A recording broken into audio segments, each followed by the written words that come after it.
town shrouded in fog, a little girl gone missing, and a father who's being engulfed in a mystery beyond his wildest imagination. That's right, it's time to enter Silent Hill.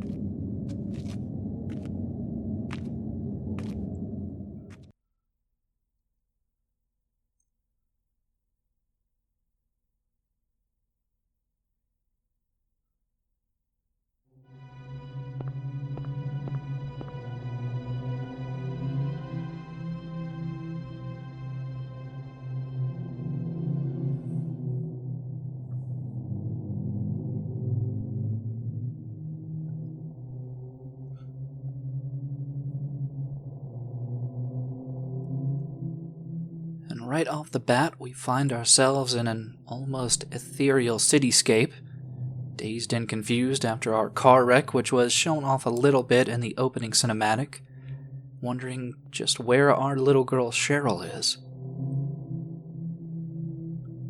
Now, you might have noticed the game was initially pointing us in this direction, which might make you think that that's the direction we should be heading.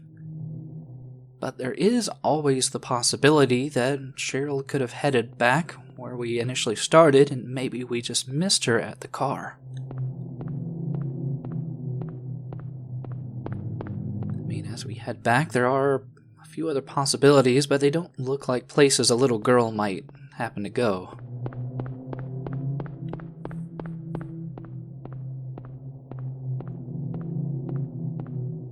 As we make our way back to the site of the wreck, it is a pretty gruesome one that I'm surprised we managed to survive. I guess it does work out, though, that we managed to survive, and we did find an alternate way into town, because the nearby tunnel here seems to have a massive cave-in. So it seems otherwise we might not have even made our way into town at all.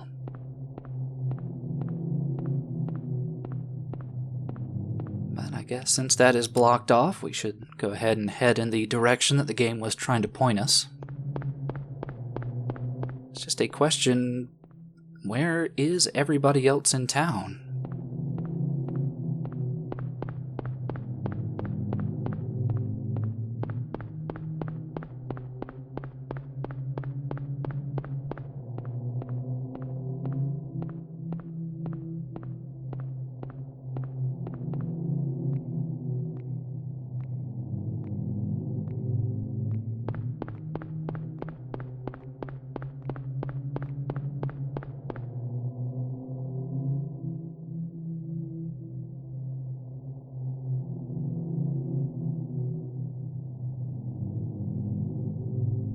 Cheryl? Is that Cheryl?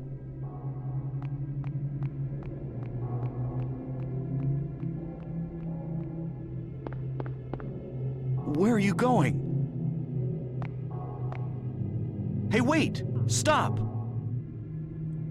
Well, before we've known it, it seems we've already stumbled across Cheryl. It's just she is a little bit faster than us.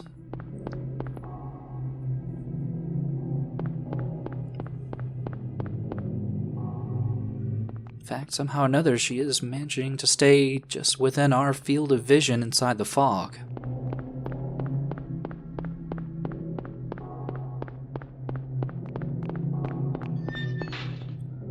Problem is, though, that this doesn't seem like a place for children to be playing, especially if there are dangerous dogs about.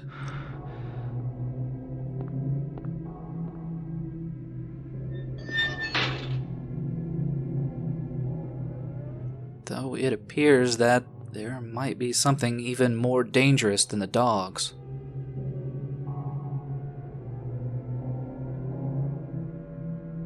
Still, that's even more reason for us to try to catch up to Cheryl as quickly as we possibly can.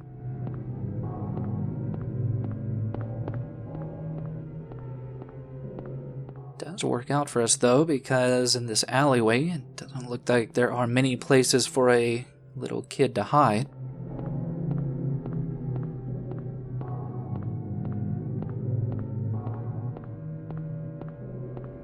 Though there doesn't really seem to be any impressions of her footsteps in front of us.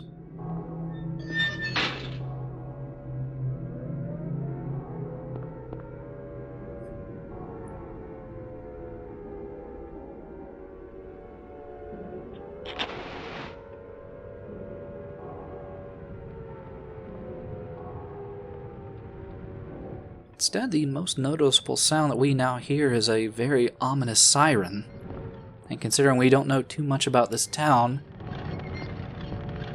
maybe there is some level of natural disaster going on that we just haven't been privy to knowing about.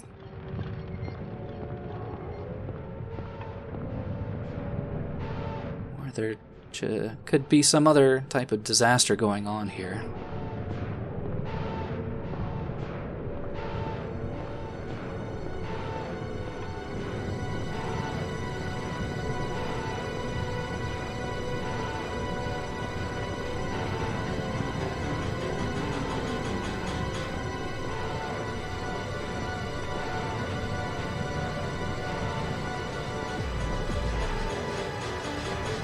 What is this? What's going on here? It's a bit hard to tell what this is with our limited light, but you aren't really given too much time to ponder on that, as some odd little creatures are now besetting upon us, so we should probably just get out of this alley as quickly as we can. They may be small in stature, but they definitely do outnumber us. Problem is, I could have sworn this was the way that we came in here.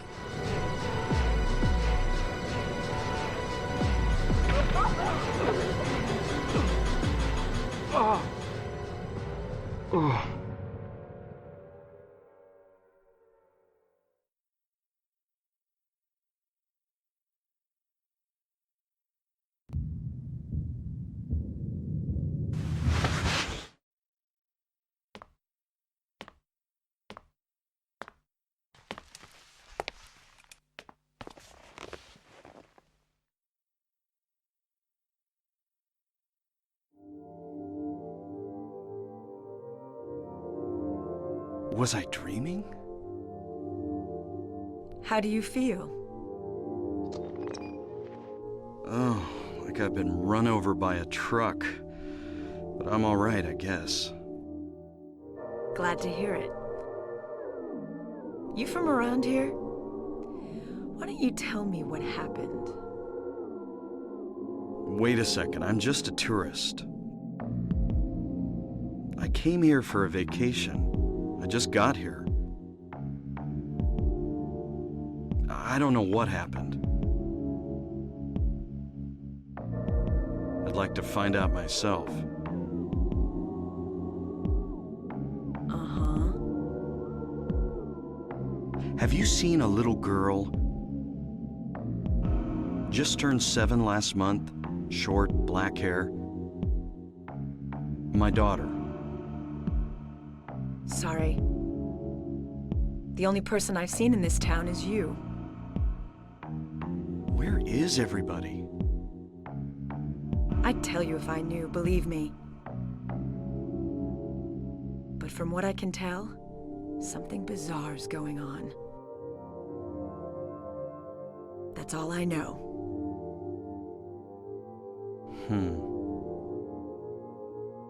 What's your name? Harry. Harry Mason. Cybil Bennett. I'm a police officer from Brams, the next town over.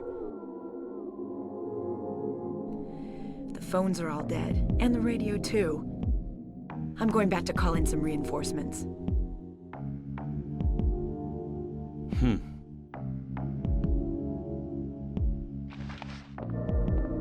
Hold it. Where do you think you're going? My daughter. I've got to find her. No way. It's dangerous out there. In that case, I need to find her now. Cheryl's my little girl. I can't just leave her out there by herself. Have you got a gun? No. Take this, and hope you don't have to use it. Now listen to me. Before you pull the trigger, know who you're shooting. And don't do it unless you have to. And don't go blasting me by mistake. Got it? Yeah, thanks. You do best to stay nearby. I'll be back with help as quick as I can. And so, after that rather disturbing nightmare, we wake to a somewhat friendly face in the form of policewoman Cybil. Now, not only is she nice enough to give us a little bit of backup, but she was also nice enough to give us a gun, which might be just the Japanese interpretation of the United States, and that police officers are just apt to arm every nearby citizen. But even if we weren't given that gun, we can find another weapon nearby here on the counter, as well as our first healing item. Now that we have started to collect a few items, we can access our inventory screen that has quite a bit of useful information, such as our health and all the items we've collected, and this is where we are going to be equipping said items. Now, the knife is pretty much useless. We are never going to use that. Instead, we are going to try to stick with the gun as a means of protection. Though it just really doesn't scream safety to have an untrained citizen in a very low visibility area wielding a gun. But there are quite a few useful items in the diner here, as well as a couple useless items such as the broken TV and broken radio. But it is definitely a good idea before we start heading out into town to find Cheryl to pick up everything we can find, such as another healing item, and a flashlight, should hopefully be a better means of illumination than our lighter, and also a map of the nearby area. As we aren't familiar with Silent Hill, that'll be super helpful.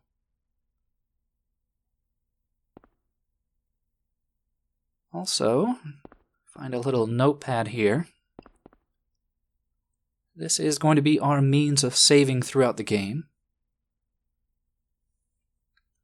As you can imagine, there are no checkpoints. This is the only way that we'll be able to continue our progression through the game. Still, I think after that nightmare, I might be seeing things, because I could have sworn I saw something out the window there. Either way, I think we're as well equipped as we're going to be. What's that? Huh, radio. What's going on with that radio?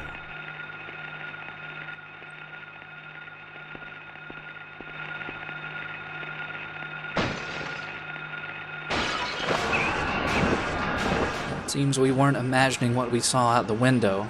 Instead, it's our first real fightable enemy, known as an air screamer. This is not a dream. What's happening to this place?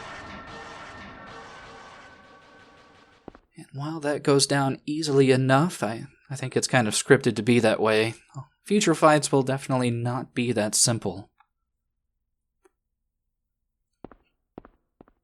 Also, I guess that radio wasn't as broken as it initially seemed.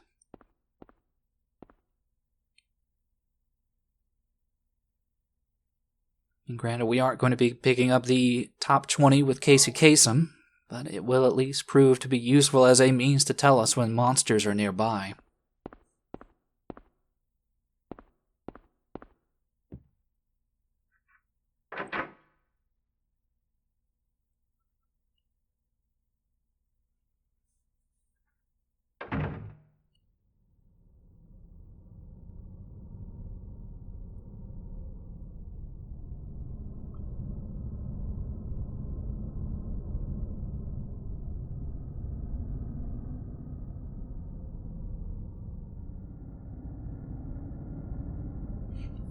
Now, as Harry doesn't have much of an idea of where to head, he makes the obvious idea of maybe going back to where things all started in this nightmare.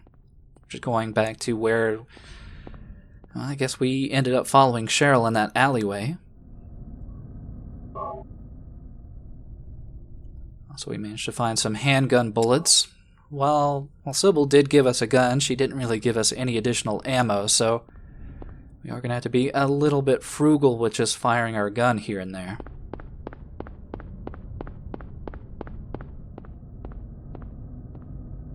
But yeah, now we've been pretty much given open rein to really explore the town. And it seems quite a large area that we can explore in. You can see a few points of interest there labeled on the map. But at least for now, we kind of want to stick to where Harry thinks we should be going, which makes quite a bit of sense.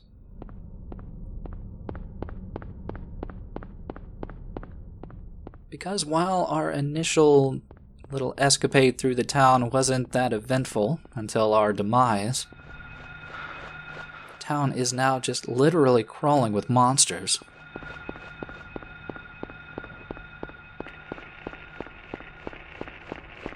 And it's not just air screamers. There's also one additional monster type. And while they look like dogs, they're anything but man's best friend. Instead, I think the game calls them groaners, and as far as I know, most of the enemies in the game kind of deal with just the sounds that the enemy makes rather than just trying to be descriptive, really, of what they are. It's more or less a staple of all the Silent Hill franchise to take a little bit of, I guess, poetic license with naming the enemies.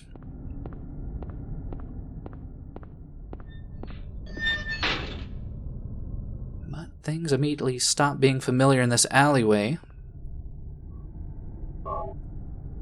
as it seems that the area we ended up dying inside just no longer seems to be accessible.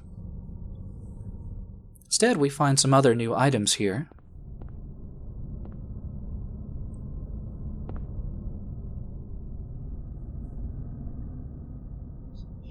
Isn't this Cheryl's sketchbook? She's at the school.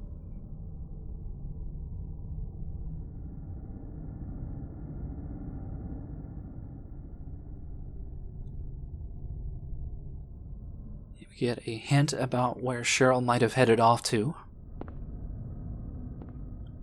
as well as a replacement melee weapon for that less than adequate knife. The steel pipe is actually pretty useful, even though the description says it's of limited use. And also from messing around with it a little bit, we see that it actually has two different means of attack, just a straight overhead swing and a swipe. And finally, we find the place where that piece of paper might have come from, Cheryl's sketchbook. It's also a little nice piece of continuity. From the opening cinematic, we could see Cheryl doodling in that sketchbook there. I think it's just it's nice they carry that over into the actual game itself.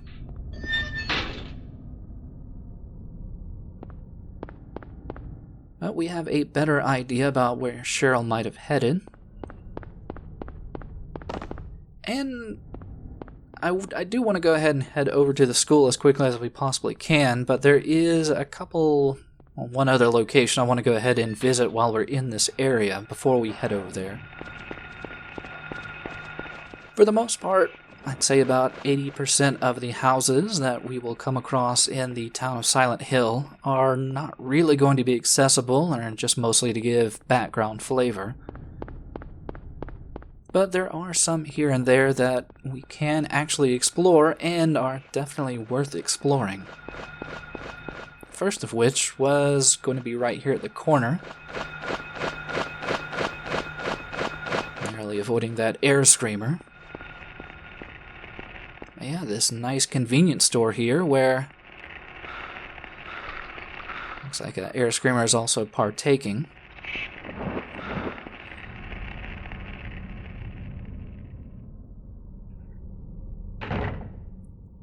Now inside, it initially looks pretty barren. It's just with a little exploration, we can find a few usable items. And while it may seem initially now like they are just throwing a bunch of health drinks at us, it's good to remember that the health drinks, I'd say, only heal you about 10 to 15% of your health. So yeah, it's going to be good that we stockpile as many of them as we possibly can. I mean, they are better than no healing item, but they aren't that great. Instead, if we wanted a better healing item, we'd want to use one of these first aid kits. They actually heal you almost to full health. And that's why we aren't going to be seeing very many of those.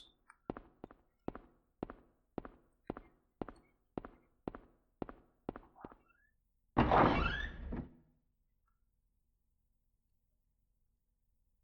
all that out of the way, though, we should now be able to safely head over to Midwich Elementary. Just narrowly avoiding these incredibly aggressive air screamers. You may be thinking that it should be simple enough to just run in a straight line to get away from them, but you do have to do a little bit of serpentining to try to evade their swipes.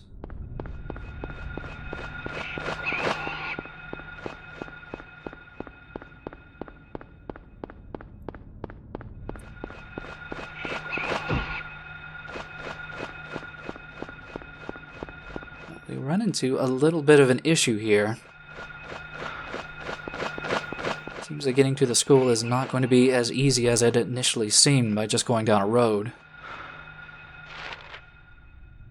Yeah, the cave-ins that we saw at the start of the game might only have been a simple preview of some larger scale disaster that the town has suffered from.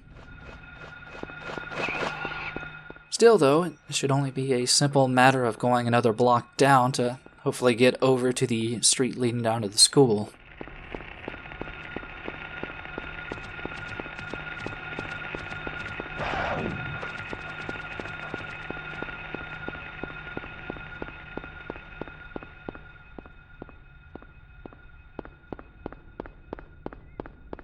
Sadly, though, it seems that this street has had a similar catastrophe befall it, so no real progression there. Though we do find something of a little hint here at the dead end. I think these are more pages from Cheryl's sketchbook. And they mention a doghouse on 11th Street.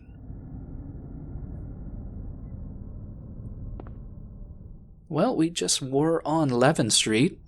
And I think while we were madly sprinting away from all the groaners, I did happen to see a doghouse there.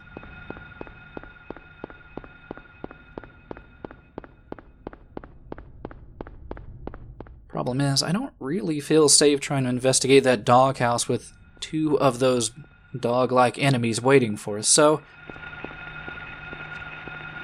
yeah. No real other course of action here except getting our first real fight with an enemy in melee combat, and it's cumbersome to say the least. You do have to ready yourself up and deal with tank controls. But these groaners have a massive weakness, and that if you manage to catch them in mid-air, you can easily knock them down and deliver a finishing blow pretty quickly.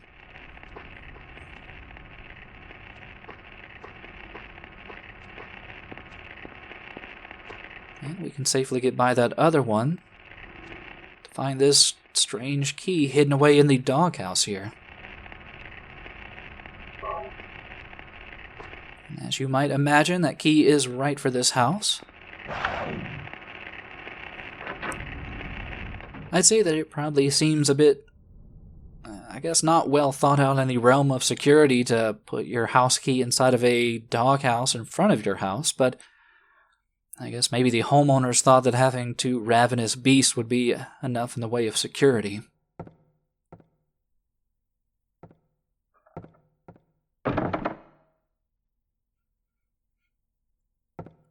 Still, much like the rest of the town, it doesn't seem like anybody is home. And that does work out for our favor, because that means that we don't have to worry about anybody asking why we are stealing all the items they have around their house.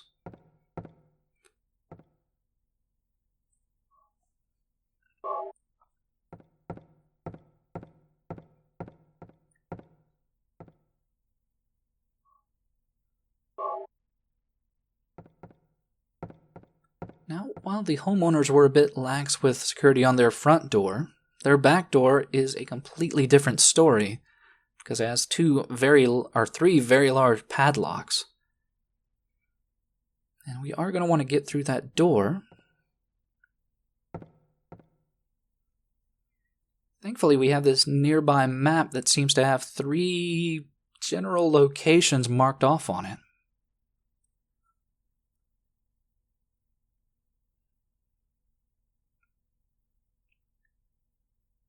And that is going to be our next 3 destinations. I mean, technically you can continue down 11th Street, but yeah, we're not going to be actually able to find any major streets going over to Midwich. Instead, we are going to want to use this door to get into the back alleyway to make our way over to the school. And just as probably being overly precautious, I decided to use one of my mini health drinks to top myself off.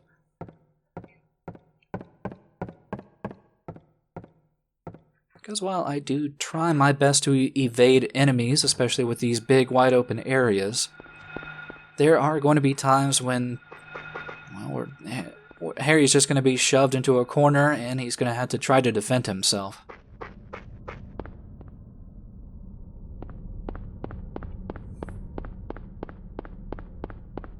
Also, you do want to try to keep a very active eye out for any of the porches or front doorways of any of these buildings and little offices.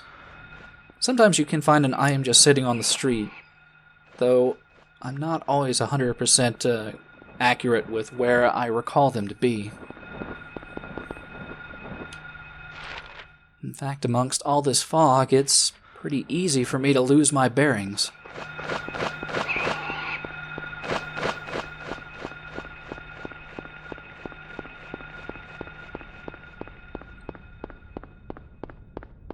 Still, I think there are a few landmarks that can stick out to you if you try your best to remember them. I mean, we're pretty familiar with Cheryl's alleyway at this point, and I think this was the next major alleyway. I think that was marked off on the map. Before that, I think there was another little marked off circular area at the end of this road here.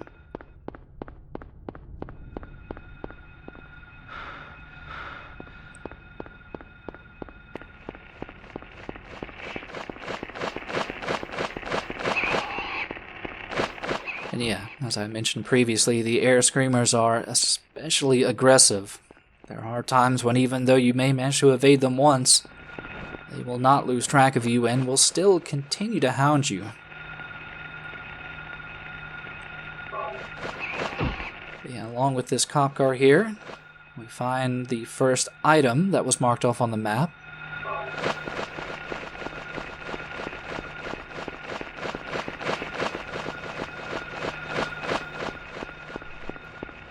And yeah, if you're curious why I'm not just switching to my gun and unloading in the air screamers, it's mostly because we are going to need as many bullets as we can for later.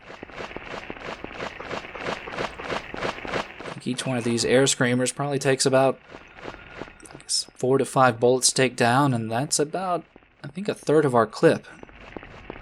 And I think, even though it may seem like we've been getting quite a few boxes of bullets, I think we only realistically only have about 5. So if we didn't manage to try to fight everything we're running across in the streets here, we'd easily be down to, I guess, half our store of bullets.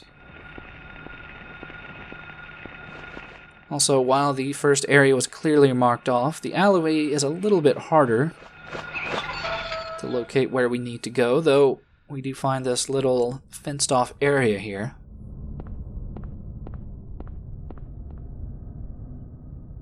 It initially seems like nothing of interest in here, outside of a very feral game of basketball. But next to the dog's head, we do find our second key. And the first key was the key of Lion. This one is the key of Woodman. And you can probably already catch on to the theme that's coming across there with the Wizard of Oz. But as to why the homeowners decided to use a Wizard of Oz-based security system, it's a bit difficult to say.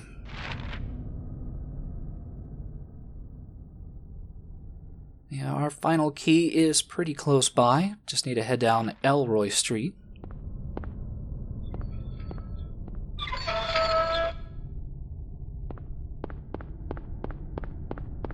And since we are already heading down that direction, might as well go ahead and finish off the alleyway.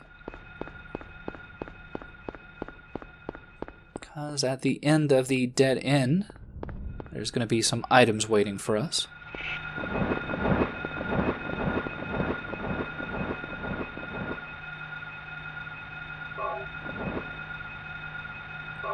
As another very narrow escape.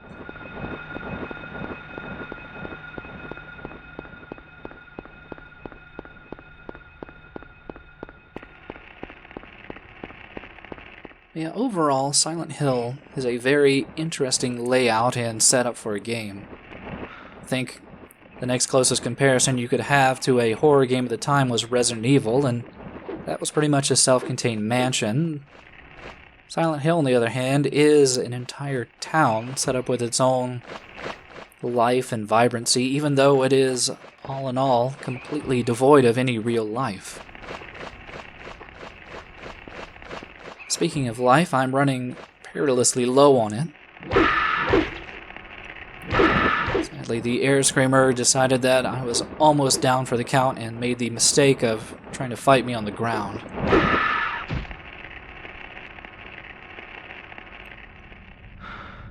To some degree, it almost reminds me of a vulture or other carrion birds that will start to just hop along the ground whenever they feel that their prey is close to death. And indeed, close to death I was. If you notice our picture in the upper left-hand corner, that will change from red to orange, orangish yellow, down to red, or green, yellow to red, depending on the amount of health we have left. And yeah, we actually came pretty close to death there. I was mostly worried about running onto that little island of land to try to fight that air screamer.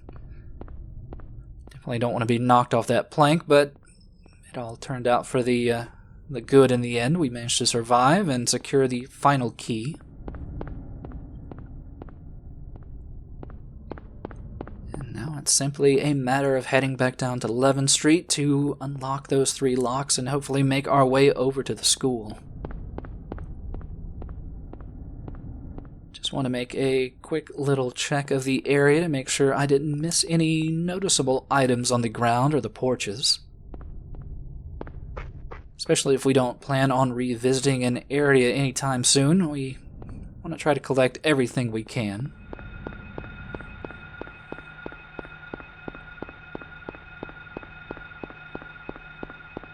Yeah, as there doesn't seem to be anything else of interest, I think I actually want to take Matheson Street all the way down to 11. And that's mostly to bring up, I guess, an interesting little bit of trivia, in that all the streets you might have noticed have people's names, and those particular names are actually of authors of science fiction or works of horror. In the case of Matheson, I'm actually quite a big fan of his work. He wrote things like Hell House, I'm Legend, about 16 different episodes of The Twilight Zone, just a whole library of very interesting works that range from just straight horror to things of a more, I guess, romantic, almost reminiscent nature in what dreams may come. Definitely, if you have not given a chance to any of his works or didn't even know he wrote most of that stuff, you now hopefully do know that Richard Matheson, pretty talented writer. Sadly, I did manage to get a little bit turned around, went a block too far, but we are back down on where we wanted to be. Also, I wanted to hit this particular road because there was another dead-end alley that's worth giving a little visit to. It does hold another nice item for us, though it's a little bit dangerous than the previous dead end, as it has three groaners just ready to dig into you. I did manage to make it through there relatively unscathed, but it will take a little bit of time for me to become reaccustomed to combat and dodging in the world of Silent Hill.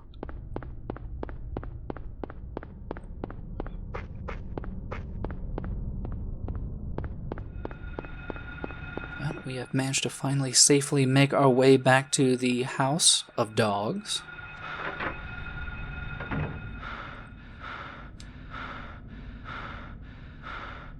And yeah, after Harry runs for quite a bit, as you pause, he will try to catch his breath, though as far as I know, there's no real stamina meter or penalty for running as long as you want.